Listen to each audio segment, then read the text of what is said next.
Before we see how the JPA entity is created in Java, let's take a look at the Sequila schema script and specifically create table actor, because that's the JPA entity we're going to take a look at. So the actor table has 4 columns. The actor ID, which is a small int, unsigned, not null, auto increment. Defined as the primary key. That's a typical pattern. Auto increment key, and it make it a primary key for the table. First name, last name are varchar 45 strings, not null. So those are the 2 columns that we need to set. And the 4th column is the timestamp for the table, last update. And it has options over here that define it as something also that MySQL will take care of. That is, when the data is inserted for the first time, the row is inserted for the first time, or the row is modified later on, the last update will get that modification date in terms of a timestamp. So we need a project that's going to support a REST API and a JPA connection to MySQL. So a project like that, we'll start a Spring Boot project using our Spring Boot starter here. I'm just going to accept all the defaults. This is temporary for me. We need Spring Web, that'll give us a REST API. MySQL driver, that'll give us the JDBC piece that actually does the heavy lifting of reading and writing to the database. And Spring Data JPA, which will do our entity to relational database mapping for us. Finish, and we start that project. Now let's take a look at our project here. So I have JPA here, and that's our base package name. That's where main is, and that pretty much stands alone, not touched later. Models. This is the package where our database modeling will go and where our JPA entities will be defined. So I have actor.java, and we can see it over here. It's a pretty simple Java class. It has the properties that map up with the database table properties. So recall that there were 4 properties there. The primary key, actor ID, the first name and the last name, and then the timestamp.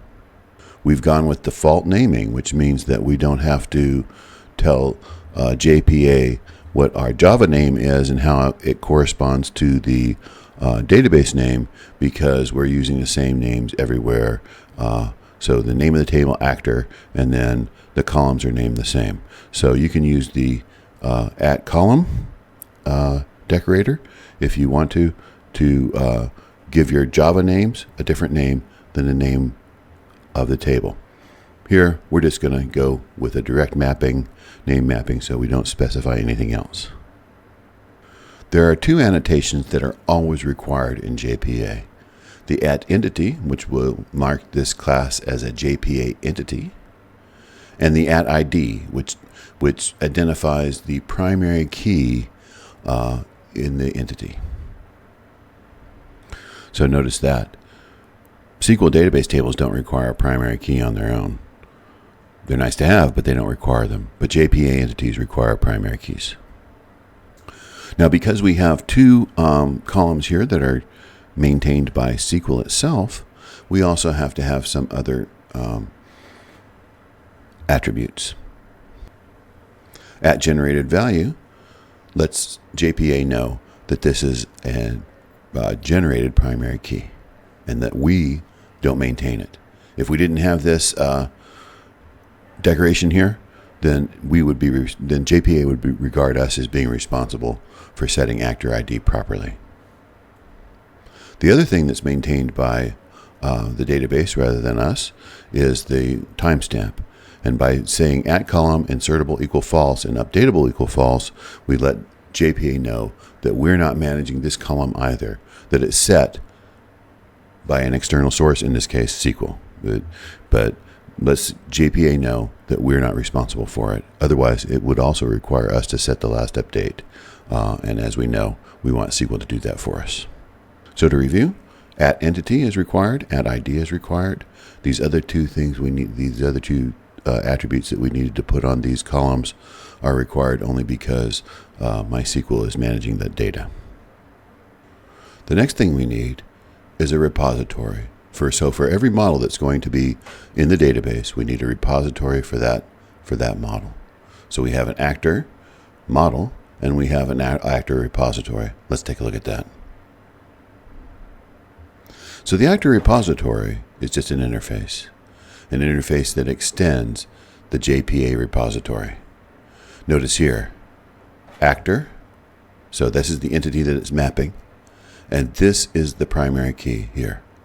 So this is a generic interface that is specified to actor and to the key. Now, usually when you write an interface, or you're going to use an interface, the next step is to write a class that implements that interface.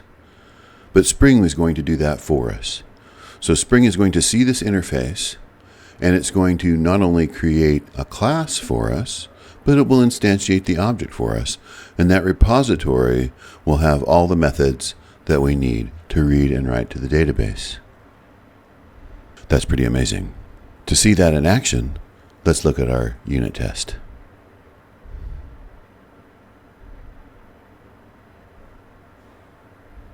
So let's take a look at our unit tests. And we have @AutoWired for our actor repository. Remember, we just did an interface for that. And dependency injection will both create a class for us and an object and insert it here. Actor repository ready to use. Test injection, just make sure this is not null. Then test a read, so we find the actor with ID 1.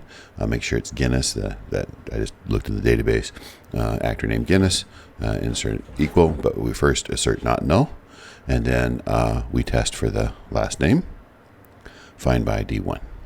Test right, we're going to create a new actor, Ted Nugent, actor repository, save the actor. And then find by ID. Notice that all these methods are written for us, and you can discover them with IntelliSense. They're actually quite easy to interpret, the read and write methods that you can find in the repository. So the next thing we're going to do is actually test this, run the unit tests, but I want to run it in the debugger so we can see it. So I'll just drop down this. These are not just simple buttons, they have options. So I'm going to down here, look at the options, and it'll be the last option you ran. So Sequila Actor API unit test, that's our Java unit tests. So we should be able to see our breakpoints here.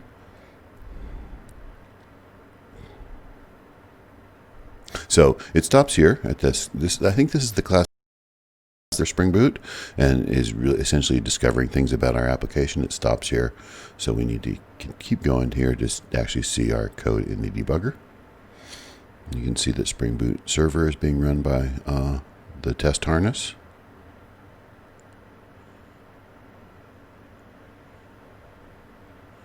And here we pop into our unit test. These are not done in order. I'm not sure. I think it seems to be the last one you write, but not sure.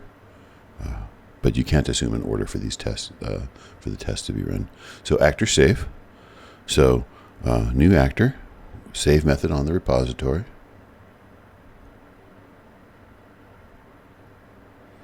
Takes a while. Saves a new actor. Find by ID. This actor save comes back with its ID set, not with its last update set, but with its actor ID set, or its primary key. So I should be able to use that primary key to find it and then get it. Let's see. So this should be the actor that we just wrote to the database. Actor ID 205, and you can see that the everything's set. First name, last name, and the last update timestamp is set properly. I'll let this continue. Get to the next unit test, which is a test read, also find by ID, with cert not null. That is, we were able to read it. And this time I'll look at the actor's last name, Penelope Guinness. That's the actor ID with the primary key 1. That seems to work. And our dependency injection assertion should also work. Okay.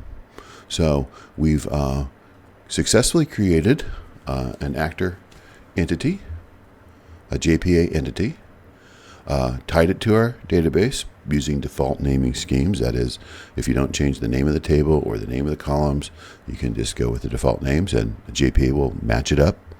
The repository, just an empty interface that's specified for actor and the type of the key that it is. And then our unit tests. So we'll be ready to write REST API around this JPA entity, and I'll do that next.